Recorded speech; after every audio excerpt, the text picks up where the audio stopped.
Chaque jour, ces enfants retrouvent leurs amis de la garderie.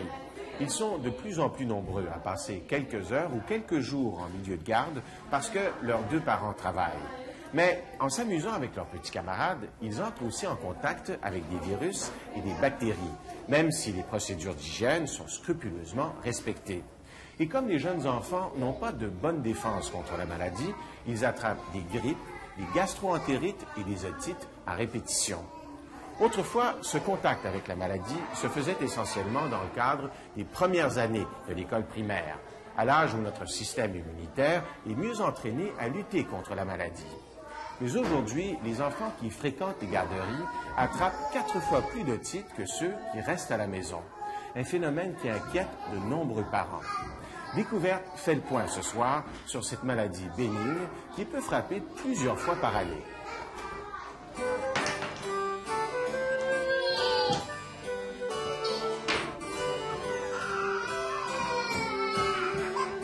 Ces 5 enfants jouent et partagent leur journée dans la joie et l'insouciance.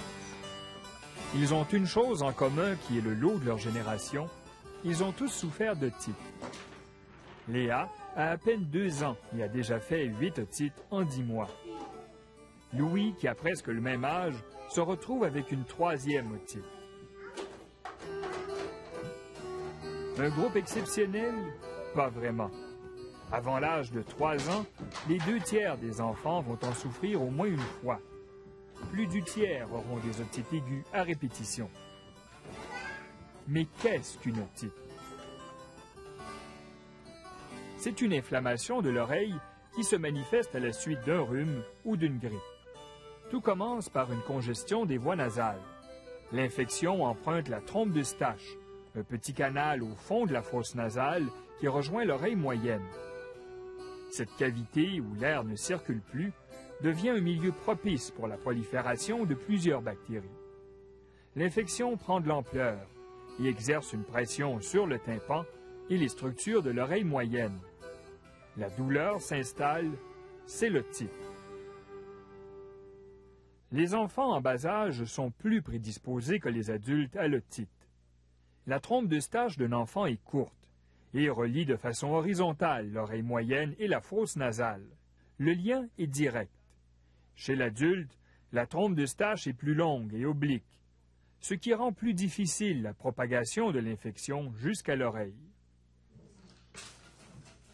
Le milieu de vie dans lequel les enfants évoluent joue également un rôle important.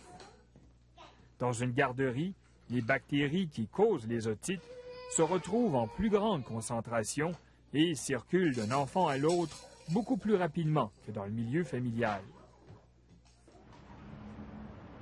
À l'hôpital Sainte-Justine à Montréal, le docteur Anthony Abella, otorhinolaryngologiste, examine à chaque jour des dizaines d'enfants dont plusieurs souffrent d'otite.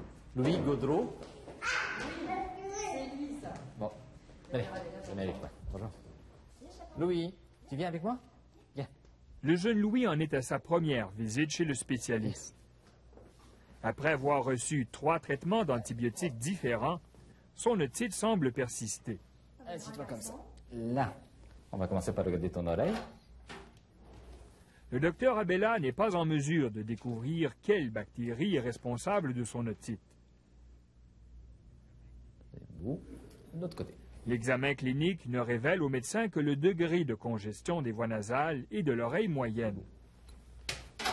Tu es toujours gentil comme ça? De toute façon, l'otite elle-même est une inflammation sans conséquences graves.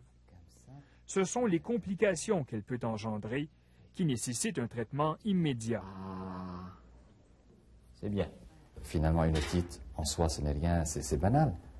Ça guérit, ça ne guérit pas. Bon, même si le tympan se perfore et que le liquide sort du tympan, ça finit par guérir spontanément. Qu'on traite ou qu'on ne traite pas, peu importe, l'important c'est de suivre cet enfant. Parce que normalement, ce liquide qui se retrouve en arrière du tympan devrait guérir spontanément et devrait guérir complètement. Sinon, au bout de 2 mois ou 3 mois que si ce liquide persiste dans l'oreille, ben, on rentre dans la chronicité. Avec des conséquences qui pourraient être quand même un peu fâcheuses. Tu mets tes mains en bas, tu laisses tes mains en bas.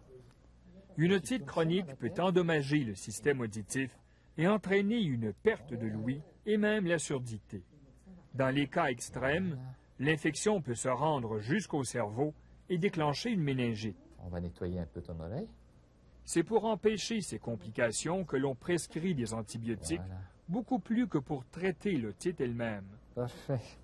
À l'aide de son microscope, le docteur Abella peut évaluer avec précision l'état de l'infection dans l'oreille moyenne. L'otite du jeune Louis n'est plus aiguë, mais le docteur Abella préfère le traiter de façon préventive avec un antibiotique. Le traitement que j'ai donné, ce n'est pas du tout pour essayer de guérir ce liquide qui est en arrière de son tympan. C'est pour empêcher que les infections ne reviennent un peu trop souvent et attendre que lui-même guérisse son oreille. C'est ça la nuance. Je ne suis pas en train de donner un traitement d'antibiotique pour guérir l'oreille qui est un peu obstruée par ce liquide. Je suis là pour donner un traitement et empêcher qu'il ne se surinfecte encore. Donc je ne suis pas en train de traiter son otite, je suis en train de traiter les éventuelles récidives. C'est toute la nuance. Traiter des enfants aussi jeunes avec plusieurs antibiotiques différents sur de longues périodes n'est pas sans inquiéter les parents. C'est agaçant parce que, bon, le discours courant, c'est de dire que trop d'antibiotiques, ça insensibilise et puis c'est plus efficace. Alors, on se pose la question, si vraiment il y a quelque chose de très, très, très grave, est-ce qu'il va réagir à un traitement? C'est sûr que c'est agaçant. Mais en même temps, bon, on se dit, qu'est-ce qui arrive si je fais rien? On nous laisse comprendre qu'une otite, c'est très grave. L'antibiotique agit sur les bactéries et non sur le métabolisme de l'enfant. Dans une oreille infectée, chaque bactérie est occupée à se développer. Par exemple, il y a une enzyme dont l'objectif est de construire la membrane de la bactérie. Lorsqu'on donne de l'amoxyline, une forme de pénicilline, cet antibiotique parvient à s'introduire à l'intérieur de la bactérie. L'amoxyline s'attaque tout de suite à l'enzyme. La bactérie ne peut plus construire sa membrane et elle meurt. Les antibiotiques n'affectent donc pas le système immunitaire des enfants, sauf dans les rares cas d'allergie. Si quelqu'un fait des allergies aux antibiotiques, c'est sûr qu'il y a quand même un certain danger à ce niveau. Mais le danger de l'otite est encore plus imminent, ce qui fait que, mis sur une balance, il vaut mieux encore donner des antibiotiques plutôt que de ne pas en donner. Et puis, il ne faut pas non plus exagérer, si vous voulez, la portée des complications ou des longs traitements d'antibiotiques. Quand on les donne, ces antibiotiques, c'est parce qu'il y a lieu de les donner des fois à cause de l'infection qu'il y a là. Le véritable problème, c'est que plusieurs souches de bactéries peuvent causer une otite. Comme on ne peut pas les identifier, il faut essayer plusieurs antibiotiques avant de tomber sur le bon. Cette surconsommation d'antibiotiques depuis des décennies joue maintenant de mauvais tours. Certaines bactéries ont développé leur propre résistance aux antibiotiques.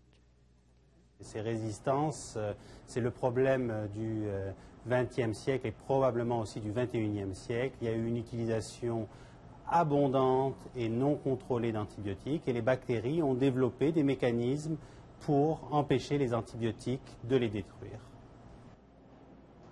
Les bactéries ont développé une capacité d'adaptation extraordinaire. Dans le cas du pneumocoque, la bactérie responsable de la moitié des cas d'otite, la résistance aux antibiotiques atteint 5 % au Canada et jusqu'à 40 % en Europe.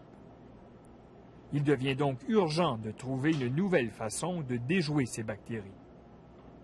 La solution n'est pas vraiment dans l'établissement d'une molécule, d'une super molécule ou d'un super antibiotique qui tue toutes les bactéries. Ça, c'est une image qui n'arrivera pas. Ce qu'il faut, par contre, c'est utiliser les antibiotiques de façon beaucoup plus rationnelle, de contrôler leur utilisation, aussi bien en tant que durée d'utilisation qu'en tant que spectre de l'antibiotique. Ça ne sert à rien d'utiliser un antibiotique qui soit extrêmement efficace et à spectre très large si c'est pour traiter une infection qui se traite facilement avec un antibiotique très simple.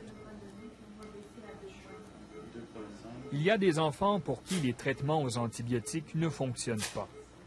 Quand l'otite chronique persiste depuis plusieurs mois, il reste une seule solution, la parasynthèse. Ah là, je fais le tout. Cette opération sous microscope consiste d'abord à perforer le tympan pour y introduire un petit tube qui permet d'aérer l'oreille moyenne. Et le tube? Cette intervention ne guérit pas l'otite, mais remet le tympan au repos et assure une ventilation qui préviendra l'infection. Une récente étude américaine remet en question l'utilisation fréquente de cette technique chirurgicale. Sur les 670 000 parasynthèses effectuées, près du quart seraient jugées inutiles. Ça dépend parfois de la philosophie de chacun pour les parasynthèses, mais c'est possible qu'on en fasse même plus qu'il n'en faut des fois. Mais quelqu'un qui sait attendre, ça vaut la peine. Je crois qu'il faut laisser à chaque enfant un petit peu sa place, c'est-à-dire chaque cas est un cas particulier. Les enfants de moins de 3 ans seront toujours susceptibles de faire des otites à répétition.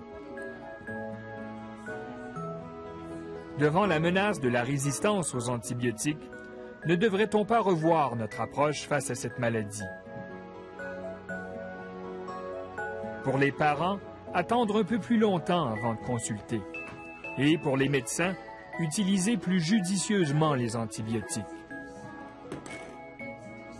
Quant à la recherche médicale, il faudra qu'elle déjoue le plus rapidement possible la résistance des bactéries aux antibiotiques.